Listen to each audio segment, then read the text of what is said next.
गीता मानव मात्र का धर्म शास्त्र है। महर्षि वेदव्यास। श्री कृष्णकालीन महर्षि वेदव्यास से पूर्व कोई भी शास्त्र पुस्तक के रूप में उपलब्ध नहीं था। श्रुत ज्ञान की इस परंपरा को तोड़ते हुए उन्होंने 4 वेद, ब्रह्मसूत्र, महाभारत, भागवत एवं गीता जैसे ग्रंथों में पूर्व संचित भौतिक एवं आध्यात्मिक ज्ञान राशि को संकलित कर अंत में स्वयं ही निर्णय दिया कि गीता सुगीता कर्तव्या किमन्यै शास्त्र विस्तरे या स्वयं पद्मनाभस्य मुखपद्माद विनिसृता। भीष्म पर्व। गीता भली प्रकार मनन करके हृदय में धारण करने योग्य है, जो पद्मनाभ भगवान के श्रीमुख से निःसृत वाणी है। फिर अन्य शास्त्रों के संग्रह की क्या आवश्यकता? मानव सृष्टि के आदि में भगवान श्री कृष्ण के श्रीमुख से निःसृत अविनाशी योग अर्थात श्रीमद् भगवद गीता, जिसकी विस्तृत व्याख्या वेद और उपनिषद है, विस्मृति आ जाने पर उसी आदि शास्त्र को भगवान श्री कृष्ण ने अर्जुन के प्रति पुनः प्रकाशित किया, जिसकी यथावत व्याख्या यथार्थ गीता है। एकम शास्त्रम देवकी पुत्र गीतम एको देवो देवकी पुत्रेव एको मंत्र श्रुतस्य नामानि यानि कर्माप्येकम तस्य देवस्य सेवा। गीता महात्म्य। अर्थात एक ही शास्त्र है जो देवकी पुत्र भगवान ने श्रीमुख से गायन किया। गीता एक ही प्राप्त करने योग्य देव है। उस गायन में जो सत्य बताया, आत्मा सिवाय आत्मा के कुछ भी शाश्वत नहीं है। उस गायन में उन महायोगेश्वर ने क्या जपने के लिए कहा? ओम। अर्जुन, ओम अक्षय परमात्मा का नाम है, उसका जप कर और ध्यान मेरा धर। एक ही कर्म है। गीता में वर्णित परम देव एक परमात्मा की सेवा। उन्हें श्रद्धा से अपने हृदय में धारण करें। अस्तु, आरंभ से ही गीता आपका शास्त्र रहा है। भगवान श्री कृष्ण के हजारों वर्ष पश्चात परवर्ती जिन महापुरुषों ने एक ईश्वर को सत्य बताया, गीता के ही पथ पर चलने वाले पथिक हैं, गीता के ही संदेशवाहक हैं। ईश्वर से ही लौकिक एवं पारलौकिक सुखों की कामना, ईश्वर से डरना, अन्य किसी को ईश्वर न मानना, यहां तक तो सभी महापुरुषों ने बताया। किंतु ईश्वरीय साधना, ईश्वर तक की दूरी तय करना, ये केवल गीता में ही सांगोपांग क्रमबद्ध सुरक्षित है। गीता से सुख शांति तो मिलती ही है, ये अक्षय अनामय पद भी देती है। देखिए श्रीमद् भगवद गीता की टीका, यथार्थ गीता।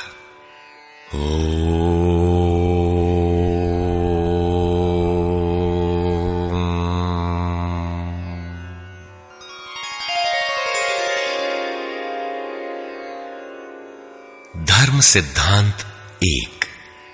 सभी प्रभु के पुत्र। ममैवांशो जीवलोके जीवभूतः सनातनः मनः षष्ठानीन्द्रियाणि प्रकृतिस्थानि कर्षति। सभी मानव ईश्वर की संतान है, मेरे विशुद्ध अंश हैं। मानव तन की सार्थकता। किम पुनर्ब्राह्मणा पुण्या भक्ता राजर्षयस्तथा अनित्यमसुखं लोकम् इमं प्राप्य भजस्व माम्। सुख रहित क्षण भंगुर किंतु दुर्लभ मानव तन को पाकर मेरा भजन कर, अर्थात भजन का अधिकार मनुष्य शरीरधारी को है। मनुष्य की केवल दो जाति, द्वौ भूत सर्गौ लोकेस्मिन् दैव आसुर एव च। दैवो विस्तरशः प्रोक्त आसुरं पार्थ मे शृणु।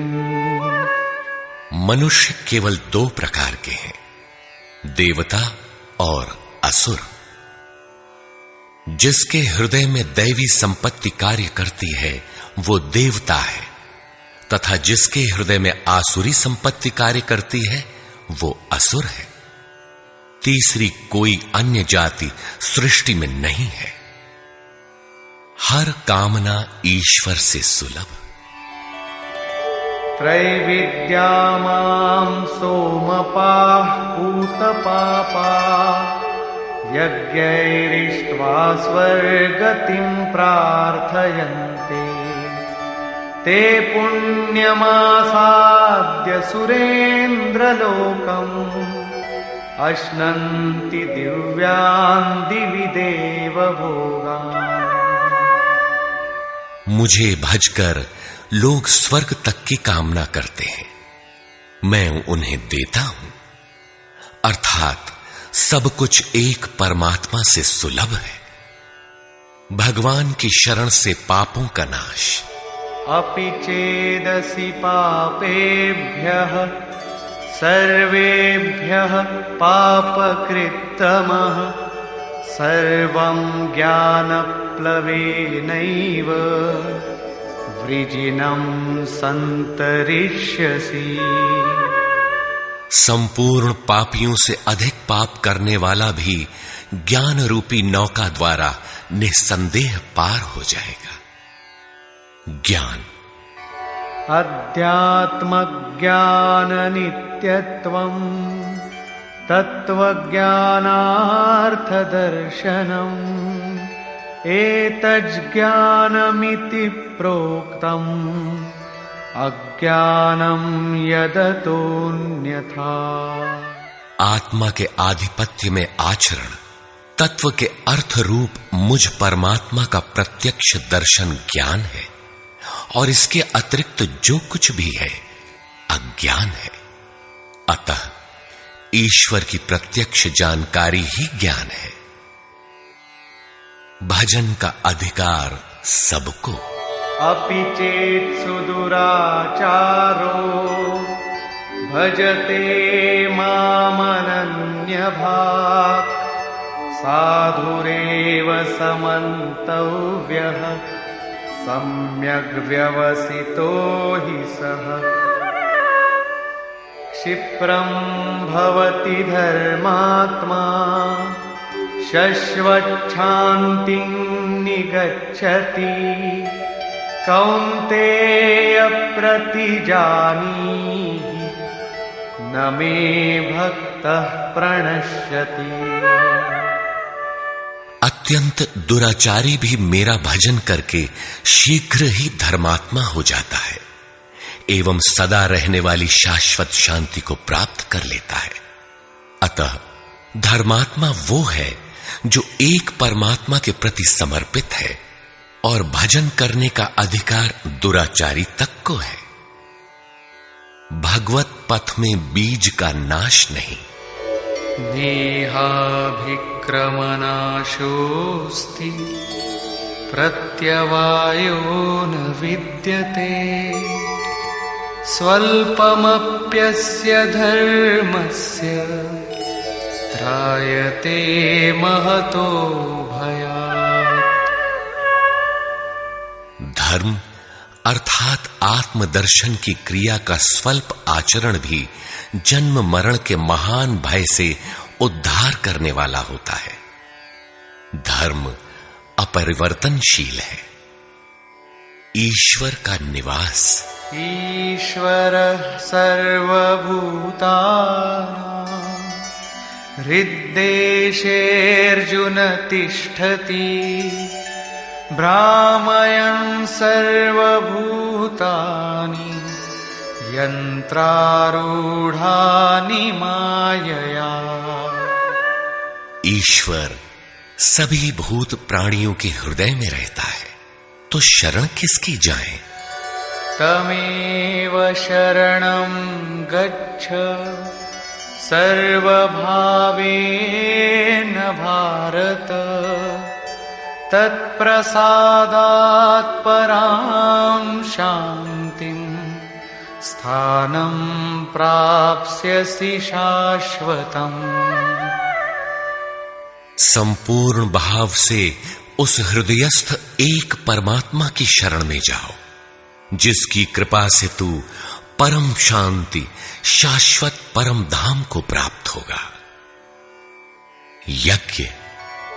सर्वाणीन्द्रियकर्माणि प्राणकर्माणि चापरे आत्मसंयमयोगाग्नौ जुह्वति ज्ञानदीपिते।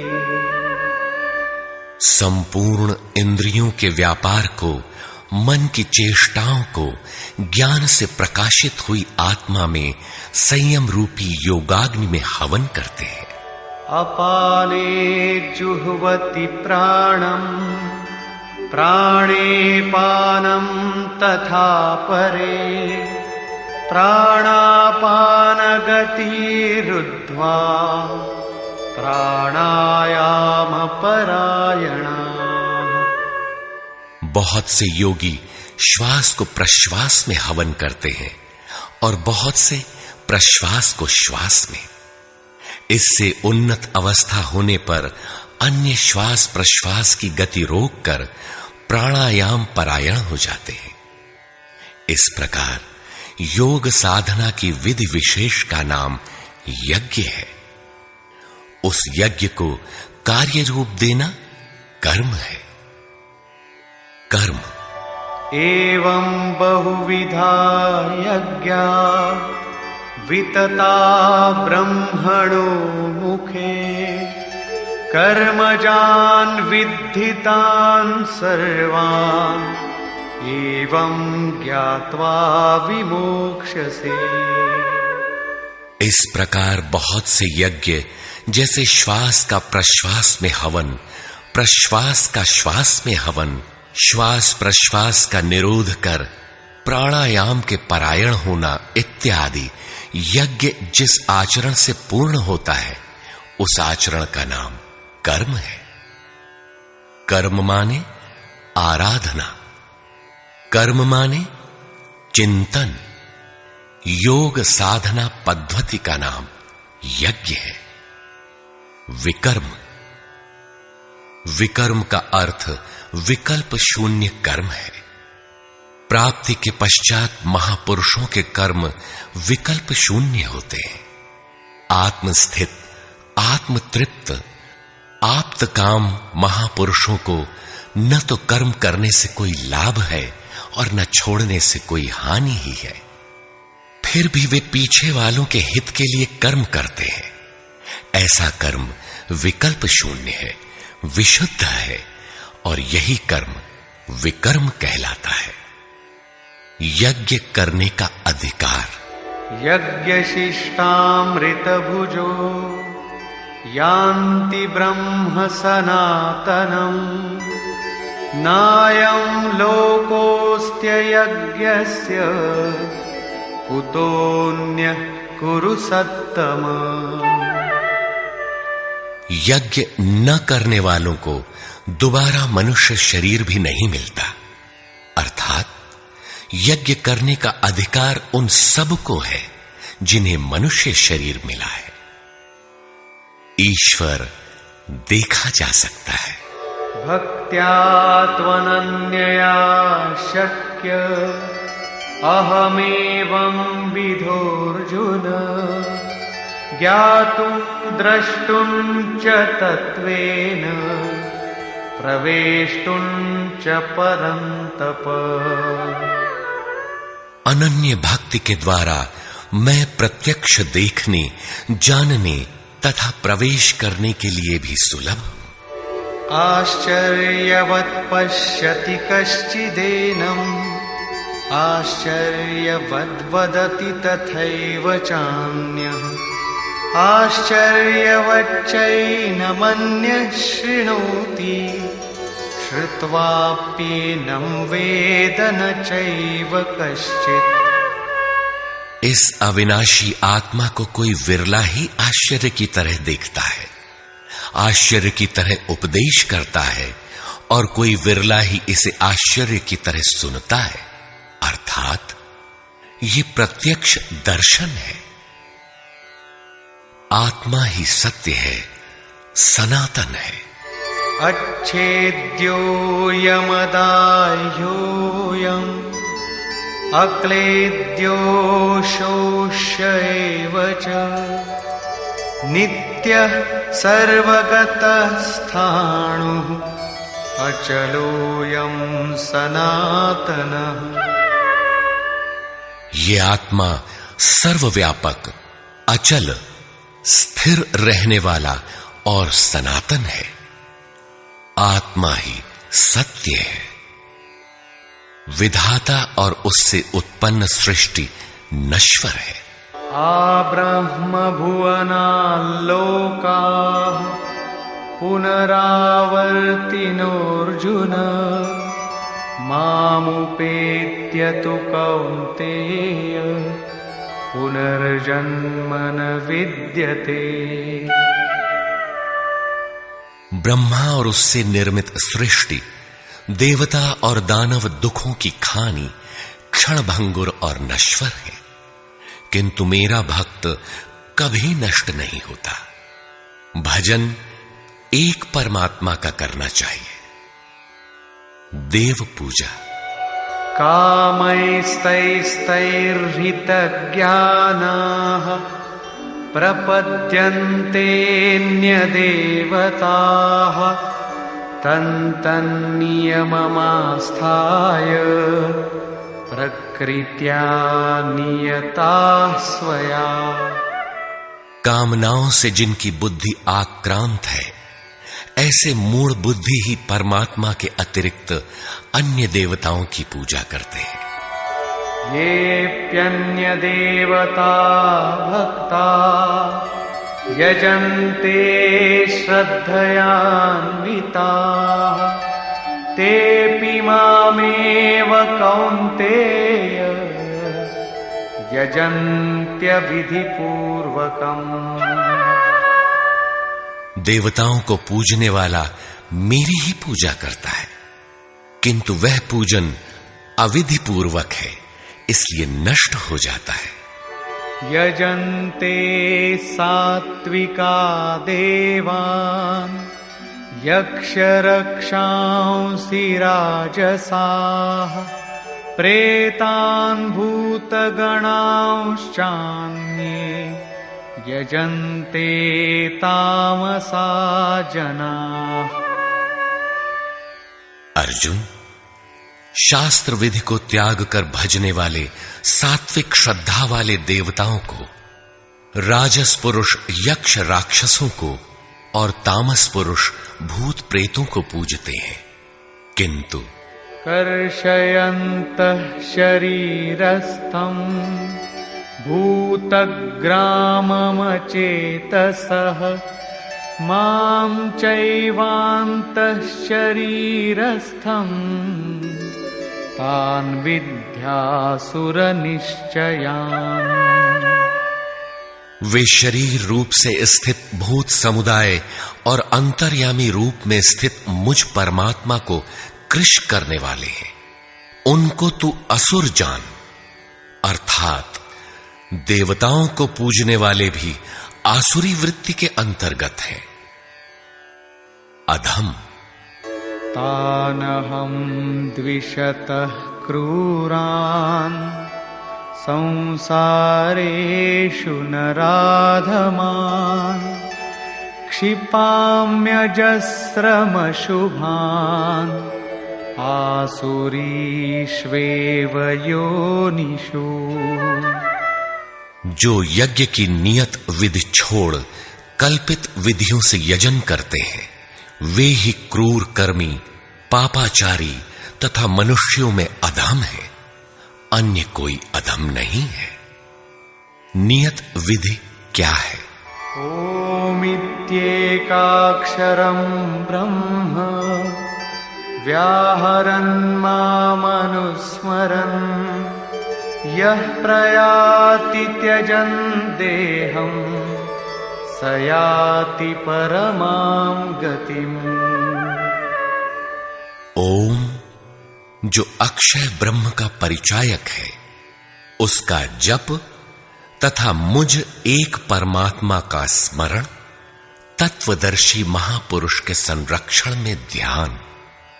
शास्त्र इति गुह्यतमं शास्त्रम् इदमुक्तं मया नघ एतद्बुद्ध्वा बुद्धिमान् स्यात् कृतकृत्यश्च भारत। इस प्रकार यह अति गोपनीय शास्त्र मेरे द्वारा कहा गया। इसे तत्व से जानकर मनुष्य पूर्ण ज्ञाता तथा कृतार्थ हो जाता है। अतः योगेश्वर श्री कृष्ण की यह वाणी स्वयं में पूर्ण शास्त्र है। तस्माच्छास्त्रं प्रमाणन्ते कार्याकार्यव्यवस्थितौ ज्ञात्वा शास्त्रविधानोक्तं कर्म कर्तुमिहार्हसि। कर्तव्य और अकर्तव्य के निर्धारण में शास्त्र ही प्रमाण है। अतः गीता में निर्धारित विधि से आचरण करें। धर्म सर्वधर्मान् परित्यज्य मामेकं शरणं व्रज अहं त्वा सर्वपापेभ्यो मोक्षयिष्यामि मा शुचः। धार्मिक उथल पुथल को छोड़ एकमात्र मेरी शरण हो जा, अर्थात एक भगवान के प्रति पूर्ण समर्पण ही धर्म का मूल है।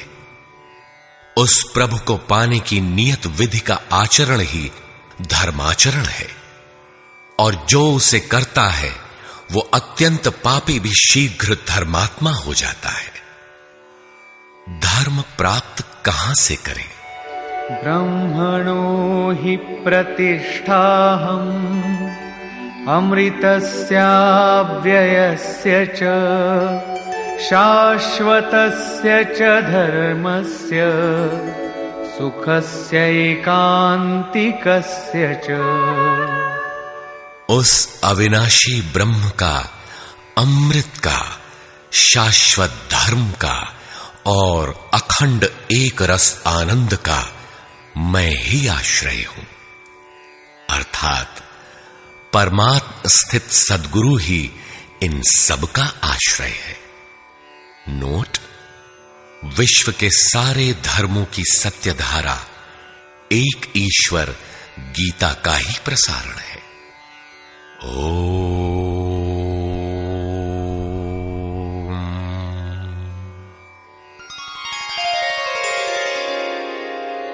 प्राक कथन। वस्तुतः गीता पर टीका लिखने की अब कोई आवश्यकता प्रतीत नहीं होती, क्योंकि इस पर सहस्त्रों टीकाएं लिखी जा चुकी हैं, जिनमें 50 तो केवल संस्कृत में ही है। गीता को लेकर 50 मत हैं, जबकि सबकी आधारशिला एकमात्र गीता है। योगेश्वर श्री कृष्ण ने तो कोई एक बात कही होगी, फिर यह मतभेद क्यों? वस्तुतः वक्ता एक ही बात कहता है, किंतु श्रोता यदि 10 बैठे हों तो 10 प्रकार के आशय ग्रहण करते हैं। व्यक्ति की बुद्धि पर तामसी, राजसी अथवा सात्विक गुणों का जितना प्रभाव है, उसी स्तर से उस वार्ता को पकड़ पाता है। इससे आगे वो समझ नहीं पाता। अतः मतभेद स्वाभाविक है। विभिन्न मतवादों से और कभी-कभी एक ही सिद्धांत को अलग-अलग काल और भाषाओं में व्यक्त करने से साधारण मनुष्य संशय में पड़ जाता है। बहुत सी टीकाओं के बीच वह सत्य धारा भी प्रवाहित है, किंतु शुद्ध अर्थ वाली एक टीका हजारों टीकाओं के बीच रख दी जाए तो उनमें यह पहचानना कठिन हो जाता है कि यथार्थ कौन है। वर्तमान काल में गीता की बहुत सी टीकाएं हो गई हैं। सभी अपनी अपनी सत्यता का उद्घोष करती हैं, किंतु गीता के शुद्ध अर्थ से वे बहुत दूर हैं। निस्संदेह कुछ महापुरुषों ने सत्य का स्पर्श भी किया, किंतु कतिपय कारणों से वे उसे समाज के समक्ष प्रस्तुत न कर सके। श्री कृष्ण के आशय को हृदयंगम न कर पाने का मूल कारण है कि वे एक योगी थे। श्री कृष्ण जिस स्तर की बात करते हैं, क्रमशः चलकर उसी स्तर पर खड़ा होने वाला कोई महापुरुष ही अक्षरशः बता सकेगा कि श्री कृष्ण ने जिस समय गीता का उपदेश दिया था, उस समय उनके मनोगत भाव क्या थे। मनोगत समस्त भाव कहने में नहीं आते। कुछ तो कहने में आ पाते हैं, कुछ भाव भंगिमा से व्यक्त होते हैं, और शेष पर्याप्त क्रियात्मक हैं, जिन्हें कोई पथिक चलकर ही जान सकता है। जिस स्तर पर श्री कृष्ण थे, क्रमशः चलकर उसी अवस्था को प्राप्त महापुरुष ही जानता है कि गीता क्या कहती है। वह गीता की पंक्तियां ही नहीं दोहराता, बल्कि उनके भावों को भी दर्शा देता है, क्योंकि जो दृश्य श्री कृष्ण के सामने था, वही उस वर्तमान महापुरुष के समक्ष भी है। इसलिए वो देखता है, दिखा देगा, आप में जागृत भी कर देगा, उस पथ पर चला भी देगा। पूज्य श्री परमहंस जी महाराज भी उसी स्तर के महापुरुष थे। उनकी वाणी तथा अंतः प्रेरणा से मुझे गीता का जो अर्थ मिला, उसी का संकलन यथार्थ गीता है। इसमें मेरा अपना कुछ भी नहीं है। यह क्रियात्मक है। साधन अपनाने वाले प्रत्येक पुरुष को इसी परिधि से गुजरना होगा। जब तक वो इससे अलग है, तब तक स्पष्ट है कि वो साधन नहीं करता, किसी न किसी प्रकार की लकीर अवश्य पीटता है। अतः किसी महापुरुष की शरण ले। श्री कृष्ण ने किसी अन्य सत्य को नहीं बताया, बल्कि कहा, ऋषिभिर बहुधा गीतम। ऋषियों ने अनेकों बार जिसका गायन किया है, वही कहने जा रहा हूं। उन्होंने यह नहीं कहा कि उस ज्ञान को केवल मैं ही जानता हूं या मैं ही बताऊंगा, बल्कि कहा, किसी तत्वदर्शी के पास जाओ, निष्कपट भाव से सेवा करके उस ज्ञान को प्राप्त करो। श्री कृष्ण ने महापुरुषों द्वारा शोधित सत्य को ही उद्घाटित किया है। गीता सुबोध संस्कृत में है। यदि अन्वयार्थ ही लें तो गीता का अधिकांश आप स्वयं हृदयंगम कर सकेंगे, किंतु आप ज्यों का त्यों अर्थ नहीं लेते। उदाहरण के लिए, श्री कृष्ण ने स्पष्ट कहा कि यज्ञ की प्रक्रिया ही कर्म है। फिर भी आप कहते हैं कि खेती करना कर्म है। यज्ञ को स्पष्ट करते हुए उन्होंने बताया कि यज्ञ में बहुत से योगी जन प्राण में अपान को हवन करते हैं, बहुत से अपान में प्राण को हवन करते हैं, बहुत से योगी प्राण अपान दोनों को रोककर प्राणायाम परायण हो जाते हैं, बहुत से योगी इंद्रियों की संपूर्ण प्रवृत्तियों को संयमाग्नि में हवन करते हैं। इस प्रकार श्वास प्रश्वास का चिंतन यज्ञ है। मन सहित इंद्रियों का संयम यज्ञ है। शास्त्रकार ने स्वयं यज्ञ बताया, फिर भी आप कहते हैं कि विष्णु के निमित्त स्वाहा बोलना, अग्नि में जौ तिल घी का हवन करना यज्ञ है। उन योगेश्वर ने ऐसा एक शब्द भी नहीं कहा। क्या कारण है कि आप समझ नहीं पाते? बाल की खाल निकालकर रटने पर भी क्यों वाक्य विन्यास ही आपके हाथ लगता है? आप अपने को यथार्थ जानकारी से शून्य ही क्यों पाते हैं? वस्तुतः मनुष्य जन्म लेकर क्रमशः बड़ा होता है तो पैतृक संपत्ति, घर, दुकान, जमीन जायदाद, पद प्रतिष्ठा, गाय भैंस, यंत्र उपकरण इत्यादि उसे विरासत में मिलती है। ठीक इसी प्रकार उसे कुछ रूढ़ियां, परंपराएं, पूजा पद्धतियां भी विरासत में मिल जाती हैं। 33 करोड़ देवी देवता तो भारत में बहुत पहले गिने गए थे।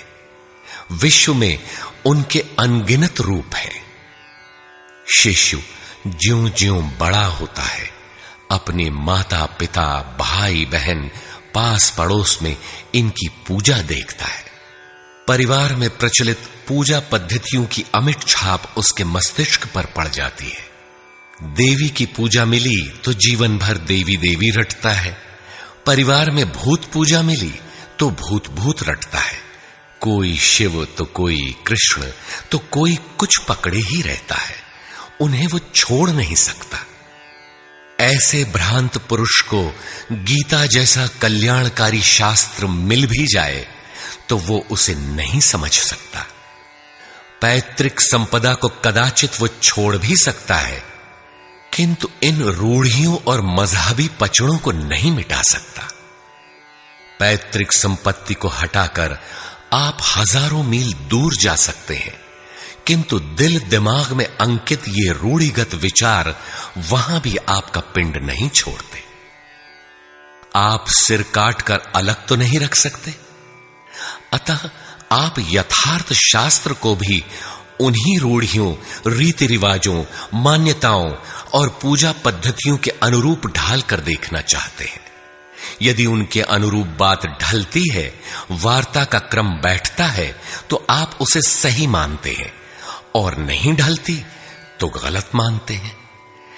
इसीलिए आप गीता का रहस्य नहीं देख पाते। गीता का रहस्य रहस्य ही बनकर रह जाता है। इसके वास्तविक पारखी संत अथवा सद्गुरु हैं। वही बता सकते हैं कि गीता क्या कहती है। सब नहीं जान सकते। सबके लिए सुलभ उपाय यही है कि इसे किसी महापुरुष के सान्निध्य में समझें, जिसके लिए श्री कृष्ण ने बल दिया है। गीता किसी विशिष्ट व्यक्ति, जाति, वर्ग, पंथ, देश काल या किसी रूढ़िग्रस्त संप्रदाय का ग्रंथ नहीं है, बल्कि यह सार्वलौकिक, सार्वकालिक धर्म ग्रंथ है। यह प्रत्येक देश, प्रत्येक जाति तथा प्रत्येक स्तर के प्रत्येक स्त्री पुरुष के लिए, सबके लिए है। केवल दूसरों से सुनकर या किसी से प्रभावित होकर मनुष्य को ऐसा निर्णय नहीं लेना चाहिए जिसका प्रभाव सीधे उसके अपने अस्तित्व पर पड़ता हो। पूर्वाग्रह की भावना से मुक्त होकर सत्यान्वेषियों के लिए यह आर्ष ग्रंथ आलोक स्तंभ है। हिंदुओं का आग्रह है कि वेद ही प्रमाण है। वेद का अर्थ है ज्ञान, परमात्मा की जानकारी। परमात्मा न संस्कृत में है न संहिताओं में। पुस्तक तो उसका संकेत मात्र है। वह वस्तुतः हृदय में जागृत होता है। विश्वामित्र चिंतन कर रहे थे। उनकी भक्ति देखकर ब्रह्मा आए। बोले, आज से तुम ऋषि हो। विश्वामित्र को संतोष नहीं हुआ। चिंतन में लगे रहे। कुछ काल पश्चात देवताओं सहित ब्रह्मा पुनः आए और बोले, आज से तुम राजर्षि हो। किंतु विश्वामित्र का समाधान ना हुआ। वे अनवरत चिंतन में लगे रहे। ब्रह्मा दैवी संपदाओं के साथ पुनः आए और बताया कि आज से तुम महर्षि हुए। विश्वामित्र ने कहा, नहीं, मुझे जितेंद्रिय ब्रह्मर्षि कहें। ब्रह्मा ने कहा, अभी तुम जितेंद्रिय नहीं हो। विश्वामित्र पुनः तपस्या में लग गए। उनके मस्तिष्क से तपस्या की आभा निकलने लगी। तब देवताओं ने ब्रह्मा से निवेदन किया। ब्रह्मा उसी प्रकार विश्वामित्र से बोले, अब तुम ब्रह्मर्षि हो। विश्वामित्र ने कहा, यदि मैं ब्रह्मर्षि हूं तो वेद हमारा वर्ण करे। वेद विश्वामित्र के हृदय में उतर आया। जो तत्व विदित नहीं था, विदित हो गया। यही वेद है, न कि पोथी। जहां विश्वामित्र रहते थे, वहां वेद रहता था। यही श्री कृष्ण भी कहते हैं कि संसार अविनाशी पीपल का वृक्ष है। ऊपर परमात्मा जिसका मूल और नीचे प्रकृति पर्यंत शाखाएं हैं। जो इस प्रकृति का अंत करके परमात्मा को विदित कर लेता है, वह वेदवित है। अर्जुन, मैं भी वेदवित हूं। अतः प्रकृति के प्रसार और अंत के साथ परमात्मा की अनुभूति का नाम वेद है। यह अनुभूति ईश्वर प्रदत्त है। इसलिए वेद को अपौरुषेय कहा जाता है। महापुरुष अपौरुषेय होते हैं। उनके माध्यम से परमात्मा ही बोलता है। वे परमात्मा के संदेश प्रसारक अर्थात ट्रांसमीटर हो जाते हैं। केवल शब्द ज्ञान के आधार पर उनकी वाणी में निहित यथार्थ को परखा नहीं जा सकता। उन्हें वही जान पाता है जिसने क्रियात्मक पथ से चलकर इस अपौरुषेय स्थिति को पाया हो, जिसका पुरुष अर्थात अहं परमात्मा में विलीन हो चुका हो।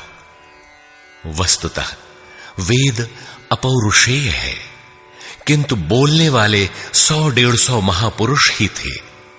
उन्हीं की वाणी का संकलन वेद कहलाता है। किंतु जब शास्त्र लिखने में आ जाता है तो सामाजिक व्यवस्था के नियम भी उसके साथ लिख दिए जाते हैं। महापुरुष के नाम पर जनता उनका भी पालन करने लगती है, यद्यपि धर्म से उनका दूर का भी संबंध नहीं रहता। आधुनिक युग में मंत्रियों के आगे पीछे घूमकर साधारण नेता भी अधिकारियों से अपना काम करा लेते हैं, जबकि मंत्री ऐसे नेताओं को जानते भी नहीं। इसी प्रकार सामाजिक व्यवस्थाकार महापुरुष की ओट में जीने खाने की व्यवस्था भी ग्रंथों में लिपिबद्ध कर देते हैं। उनका सामाजिक उपयोग तत्सामयिक ही होता है। वेदों के संबंध में भी यही है। वेद के 2 भाग हैं, कर्मकांड और ज्ञान कांड। कर्मकांड समाज शास्त्र है, जैसे वास्तुशास्त्र, आयुर्वेद, धनुर्वेद, गंधर्व वेद इत्यादि। ज्ञान कांड उपनिषद है। उनका भी मूल योगेश्वर श्री कृष्ण की प्रथम वाणी गीता है। सारांशत गीता अपौरुषेय परमात्मा से समुद्भूत उपनिषद सुधा का सार सर्वस्व है। इसी प्रकार प्रत्येक महापुरुष जो परम तत्व को प्राप्त कर लेता है, स्वयं में धर्म ग्रंथ है। उसकी वाणी का संकलन विश्व में कहीं भी हो, शास्त्र कहलाता है। किंतु कतिपय धर्मावलंबियों का यह कथन है कि जितना कुरान में लिखा है उतना ही सच है। अब कुरान नहीं उतरेगा। ईसा मसीह पर विश्वास किए बिना स्वर्ग नहीं मिल सकता। वह ईश्वर का इकलौता बेटा था। अब ऐसा महापुरुष नहीं हो सकता। उनकी रूढ़िवादिता है। यदि उसी तत्व को साक्षात कर लिया जाए तो वही बात फिर होगी। गीता सार्वभौम है। धर्म के नाम पर प्रचलित विश्व के समस्त धर्म ग्रंथों में गीता का स्थान अद्वितीय है। यह स्वयं में धर्मशास्त्र ही नहीं बल्कि अन्य धर्म ग्रंथों में निहित सत्य का मानदंड भी है।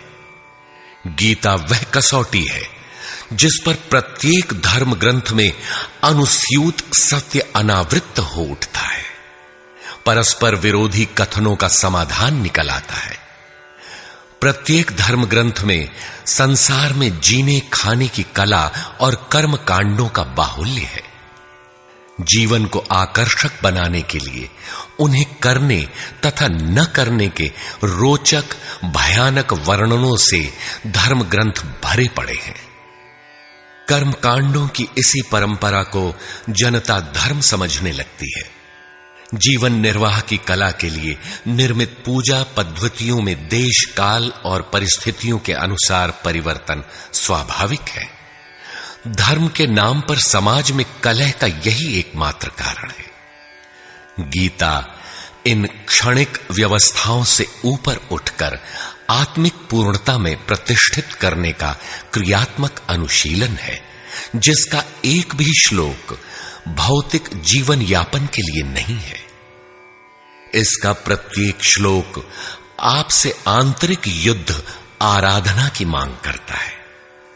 तथाकथित धर्म ग्रंथों की भांति यह आपको स्वर्ग या नरक के द्वंद्व में फंसाकर नहीं छोड़ता, बल्कि उस अमरत्व की उपलब्धि कराता है जिसके पीछे जन्म मृत्यु का बंधन नहीं रह जाता। प्रत्येक महापुरुष की अपनी शैली और कुछ अपने विशिष्ट शब्द होते हैं। योगेश्वर श्री कृष्ण ने भी गीता में कर्म, यज्ञ, वर्ण, वर्ण संकर, युद्ध, क्षेत्र, ज्ञान इत्यादि शब्दों पर बार बार बल दिया है। इन शब्दों का अपना आशय है और पुनरावृत्ति में भी इनका अपना सौंदर्य है। हिंदी रूपांतरण में इन शब्दों को उसी आशय में लिया गया है तथा आवश्यक स्थलों की व्याख्या भी की गई है। गीता के आकर्षण निम्नलिखित प्रश्न हैं, जिनका आशय आधुनिक समाज खो चुका है। वे इस प्रकार हैं जिन्हें यथार्थ गीता में आप पाएंगे। श्री कृष्ण एक योगेश्वर थे। सत्य, आत्मा ही सत्य है। सनातन, आत्मा सनातन है, परमात्मा सनातन है। सनातन धर्म परमात्मा से मिलाने वाली क्रिया है। युद्ध दैवी एवं आसुरी संपदाओं का संघर्ष युद्ध है। ये अंतःकरण की दो प्रवृत्तियां हैं। इन दोनों का मिटना परिणाम है। युद्ध स्थान, यह मानव शरीर और मन सहित इंद्रियों का समूह युद्ध स्थल है। ज्ञान, परमात्मा की प्रत्यक्ष जानकारी ज्ञान है। योग, संसार के संयोग वियोग से रहित अव्यक्त ब्रह्म के मिलन का नाम योग है। ज्ञान योग, आराधना ही कर्म है। अपने पर निर्भर होकर कर्म में प्रवृत्त होना ज्ञान योग है। निष्काम कर्म योग, इष्ट पर निर्भर होकर समर्पण के साथ कर्म में प्रवृत्त होना निष्काम कर्म योग है। श्री कृष्ण ने किस सत्य को बताया? श्री कृष्ण ने उसी सत्य को बताया जिसको तत्वदर्शियों ने पहले देख लिया था और आगे भी देखेंगे। यज्ञ साधना की विधि विशेष का नाम यज्ञ है। कर्म यज्ञ को कार्य रूप देना ही कर्म है। वर्ण आराधना की एक ही विधि जिसका नाम कर्म है, जिसको 4 श्रेणियों में बांटा है, वही 4 वर्ण है। ये एक ही साधक का ऊंचा नीचा स्तर है, न कि जाति। वर्ण संकर परमात्म पथ से च्युत होना, साधन में भ्रम उत्पन्न हो जाना वर्ण संकर है। मनुष्य की श्रेणी अंतःकरण के स्वभाव के अनुसार मनुष्य 2 प्रकार का होता है, एक देवताओं जैसा, दूसरा असुरों जैसा। यही मनुष्य की 2 जातियां हैं जो स्वभाव द्वारा निर्धारित हैं, और यह स्वभाव घटता बढ़ता रहता है। देवता हृदय देश में परम देव परमात्मा का देवत्व अर्जित कराने वाले गुणों का समूह है। बाह्य देवताओं की पूजा कामनाओं से जिनकी बुद्धि आक्रांत है, ऐसे अविवेकी और मूढ़ बुद्धि की देन है। वे मेरे ही पुजारी हैं, किंतु अविधि पूर्वक है। अवतार व्यक्ति के हृदय में होता है, बाहर नहीं। विराट दर्शन योगी के हृदय में ईश्वर के द्वारा दी गई अनुभूति है। भगवान साधक में दृष्टि बनकर खड़े हों तभी दिखाई पड़ते हैं। पूजनीय देव इष्ट एकमात्र परात्पर ब्रह्म ही पूजनीय देव है।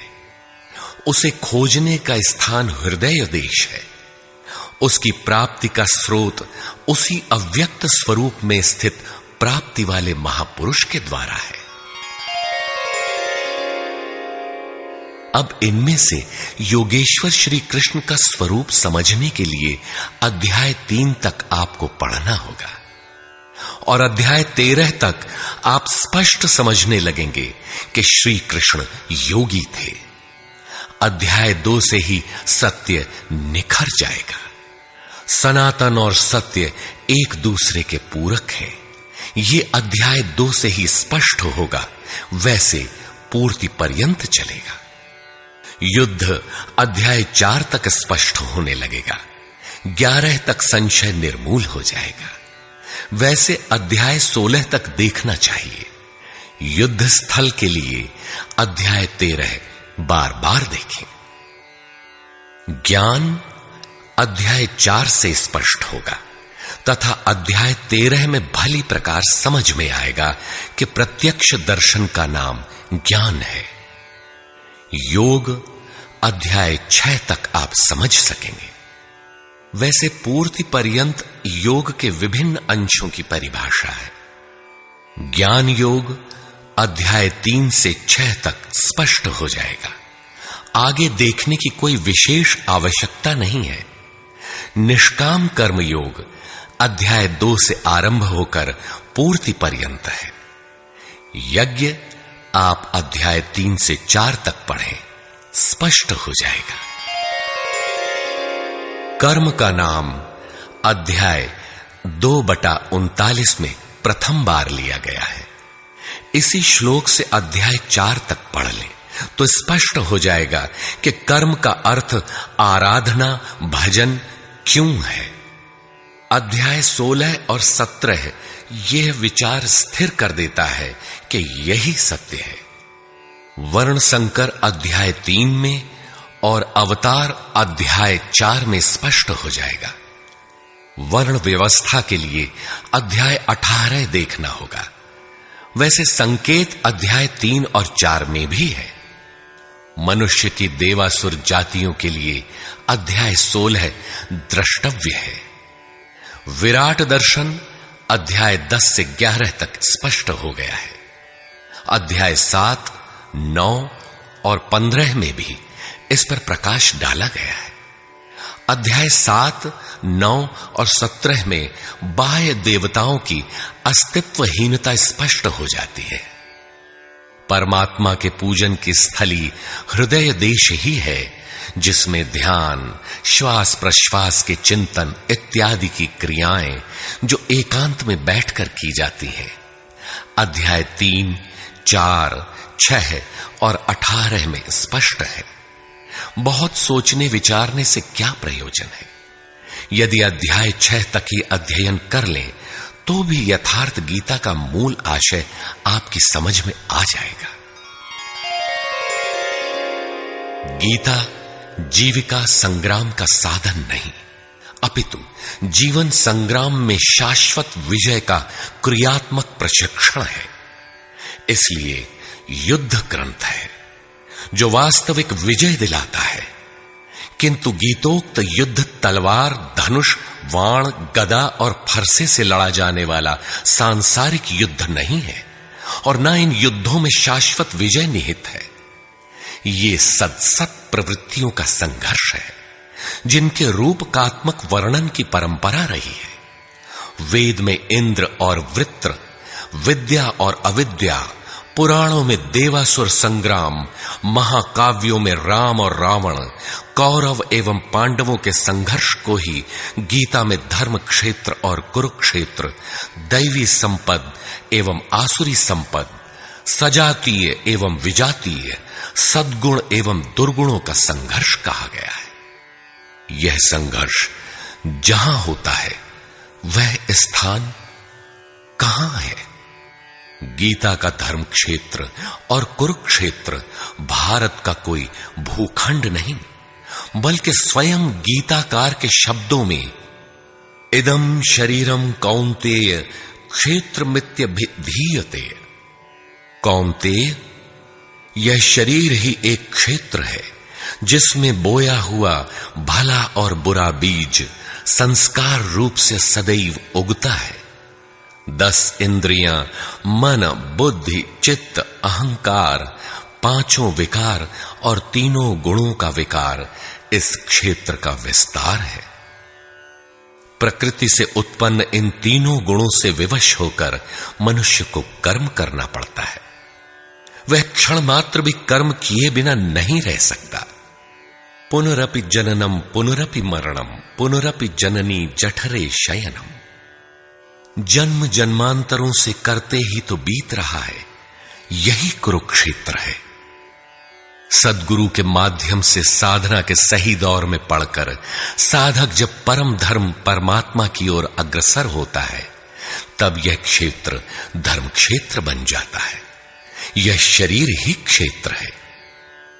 इसी शरीर के अंतराल में अंतःकरण की 2 प्रवृत्तियां पुरातन हैं, दैवी संपद और आसुरी संपद। दैवी संपद में है पुण्य रूपी पांडु और कर्तव्य रूपी कुंती। पुण्य जागृत होने से पहले मनुष्य जो कुछ भी कर्तव्य समझकर करता है, अपनी समझ से वह कर्तव्य ही करता है, किंतु उससे कर्तव्य होता नहीं, क्योंकि पुण्य के बिना कर्तव्य को समझा ही नहीं जा सकता। कुंती ने पांडु से संबंध होने से पूर्व जो कुछ भी अर्जित किया वह था कर्ण। आजीवन कुंती के पुत्रों से लड़ता रह गया। पांडवों का दुर्धर्ष शत्रु यदि कोई था तो वह था कर्ण। विजातीय कर्म ही कर्ण है जो बंधनकारी है, जिससे परंपरागत रूढ़ियों का चित्रण होता है। पूजा पद्धतियां पिंड नहीं छोड़ती। पुण्य जागृत होने पर धर्म रूपी युधिष्ठिर, अनुराग रूपी अर्जुन, भाव रूपी भीम, नियम रूपी नकुल, सत्संग रूपी सहदेव, सात्विकता रूपी सात्यकी, काया में सामर्थ्य रूपी काशीराज, कर्तव्य के द्वारा भाव पर विजय कुंती भोज इत्यादि इष्टोन्मुखी मानसिक प्रवृत्तियों का उत्कर्ष होता है, जिनकी गणना 7 अक्षौहिणी है। अक्ष दृष्टि को कहते हैं। सत्यमयी दृष्टिकोण से जिसका गठन है वह है दैवी संपद। परम धर्म परमात्मा तक की दूरी तय कराने वाली ये 7 सीढ़ियां, 7 भूमिकाएं हैं न कि कोई गणना विशेष। वस्तुतः ये प्रवृत्तियां अनंत हैं। दूसरी ओर है कुरुक्षेत्र, जिसमें 10 इंद्रियां और 1 मन 11 अक्षौहिणी सेना है। मन सहित इंद्रियमयी दृष्टिकोण से जिसका गठन है वह है आसुरी संपद, जिसमें है अज्ञान रूपी धृतराष्ट्र, जो सत्य को जानते हुए भी अंधा बना रहता है। उसकी सहचारिणी है गांधारी, इंद्रिय आधार वाली प्रवृत्ति। इनके साथ हैं मोह रूपी दुर्योधन, दुर्बुद्धि रूपी दुःशासन, विजातीय कर्म रूपी कर्ण, भ्रम रूपी भीष्म, द्वैत के आचरण रूपी द्रोणाचार्य, आसक्ति रूपी अश्वत्थामा, विकल्प रूपी विकर्ण, अधूरी साधना में कृपा के आचरण रूपी कृपाचार्य, और इन सब के बीच जीव रूपी विदुर है, जो रहता है अज्ञान में, किंतु दृष्टि सदैव पांडवों पर है। पुण्य से प्रवाहित प्रवृत्ति पर है, क्योंकि आत्मा परमात्मा का शुद्ध अंश है। इस प्रकार आसुरी संपद भी अनंत है। क्षेत्र एक ही है, यह शरीर, इसमें लड़ने वाली प्रवृत्तियां 2 हैं। एक प्रकृति में विश्वास दिलाती है, नीच अधम योनियों का कारण बनती है, तो दूसरी परम पुरुष परमात्मा में विश्वास और प्रवेश दिलाती है। तत्वदर्शी महापुरुष के संरक्षण में क्रमशः साधन करने पर दैवी संपत्ति का उत्कर्ष और आसुरी संपत्ति का सर्वथा शमन हो जाता है। जब कोई विकार ही नहीं रहा, मन का सर्वथा निरोध और निरुद्ध मन का भी विलय हो जाता है, तो दैवी संपत्ति की आवश्यकता समाप्त हो जाती है। अर्जुन ने देखा कि कौरव पक्ष के अनंतर पांडव पक्ष के योद्धा भी योगेश्वर में समाहित हो रहे हैं। पूर्ति के साथ दैवी संपत्ति भी विलीन हो जाती है। अंतिम शाश्वत परिणाम निकल आता है। इसके पश्चात महापुरुष यदि कुछ करता है तो केवल अनुयायियों के मार्गदर्शन के लिए ही करता है। लोक संग्रह की इसी भावना से महापुरुषों ने सूक्ष्म मनोभावों का वर्णन उन्हें ठोस स्थूल रूप देकर किया है। गीता छंदोबद्ध है, व्याकरण सम्मत है, किंतु इसके पात्र प्रतीकात्मक हैं। अमूर्त योग्यताओं के मूर्त रूप मात्र है। गीता के आरंभ में 30-40 पात्रों का नाम लिया गया है, जिनमें आधे सजातीय हैं, आधे विजातीय। कुछ पांडव पक्ष के हैं, कुछ कौरव पक्ष के। विश्व रूप दर्शन के समय इनमें से 4-6 नाम पुनः आए हैं, अन्यथा संपूर्ण गीता में इन नामों की चर्चा तक नहीं है। एकमात्र अर्जुन ही ऐसा पात्र है जो आरंभ से अंत तक योगेश्वर के समक्ष है। वह अर्जुन भी केवल योग्यता का प्रतीक है, न कि व्यक्ति विशेष। गीता के आरंभ में अर्जुन सनातन कुल धर्म के लिए विकल है, किंतु योगेश्वर श्री कृष्ण ने इसे अज्ञान बताया और निर्देश दिया कि आत्मा ही सनातन है, शरीर नाशवान है, इसलिए युद्ध कर। इस आदेश से यह स्पष्ट नहीं होता कि अर्जुन कौरवों को ही मारे। पांडव पक्ष के भी शरीरधारी ही तो थे, दोनों ओर संबंधी ही तो थे। संस्कारों पर आधारित शरीर क्या तलवार से काटने पर समाप्त हो सकेगा? जब शरीर नाशवान है, जिसका अस्तित्व है ही नहीं, तो अर्जुन कौन था? श्री कृष्ण किसकी रक्षा में खड़े थे? क्या किसी शरीरधारी की रक्षा में खड़े थे? श्री कृष्ण ने कहा, जो शरीर के लिए परिश्रम करता है वह पापायु मूढ़ बुद्धि पुरुष व्यर्थ ही जीता है। यदि श्री कृष्ण किसी शरीरधारी की रक्षा में खड़े हैं, तब तो वे भी मूढ़ बुद्धि हैं, व्यर्थ ही जीने वाले हैं। वस्तुतः अनुराग ही अर्जुन है, अनुरागी के लिए महापुरुष सदैव खड़े हैं। अर्जुन शिष्य था और श्री कृष्ण एक सद्गुरु थे। विनयावनत होकर उसने कहा, धर्म के मार्ग में मोहित चित्त मैं आपसे पूछता हूं, जो श्रेय अर्थात परम कल्याणकारी हो वह उपदेश मेरे प्रति कहिए। अर्जुन श्रेय चाहता था, प्रेय अर्थात भौतिक पदार्थ नहीं। केवल कहिए ही नहीं, साधिए, संभालिए। मैं आपका शिष्य हूं, आपकी शरण में हूं। इसी प्रकार गीता में स्थान स्थान पर स्पष्ट है कि अर्जुन आर्त अधिकारी है और योगेश्वर श्री कृष्ण एक सद्गुरु हैं। वे सद्गुरु अनुरागी के साथ सदैव रहते हैं, उनका मार्गदर्शन करते हैं। जब भावुकतावश कोई व्यक्ति पूज्य महाराज जी के पास रहने का आग्रह करने लगता है, तब वे कहा करते थे, जाओ, शरीर से कहीं रहो, मन से मेरे पास आते रहो।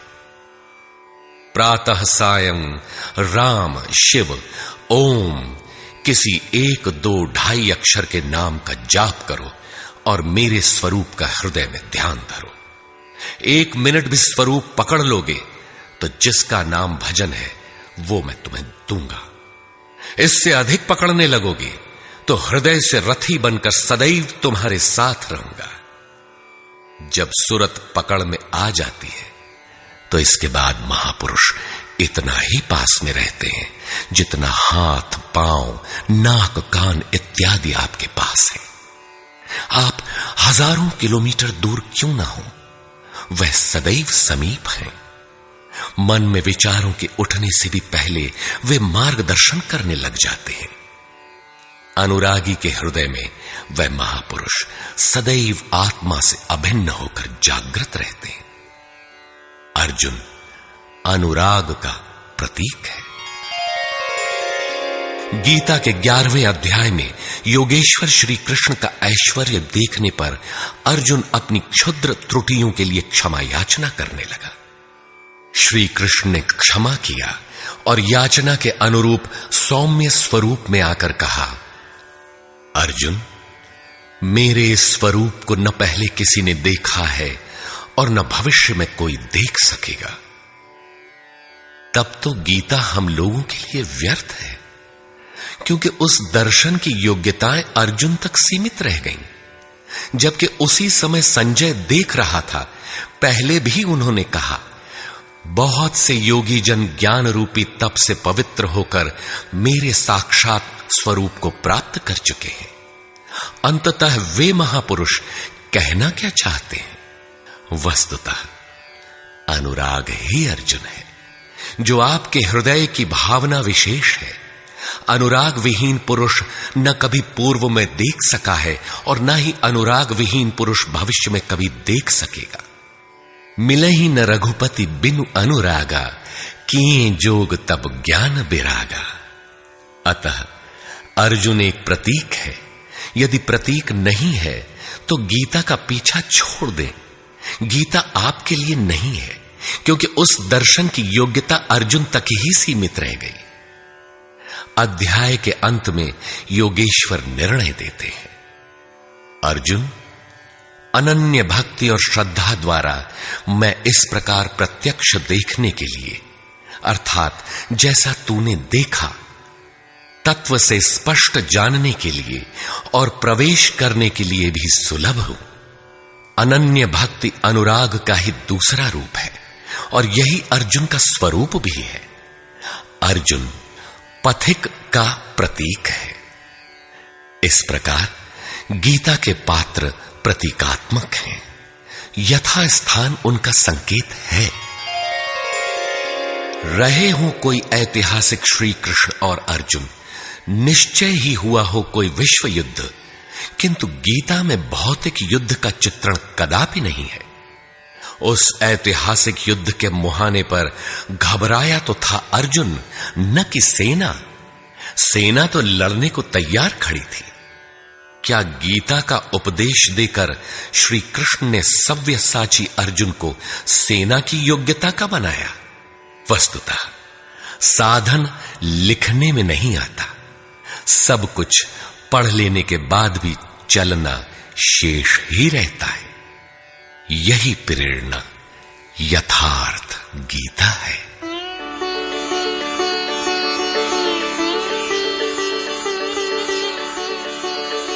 सद्गुरु कृपाश्रयी जगत बंधु स्वामी अड़गड़ानंद जी।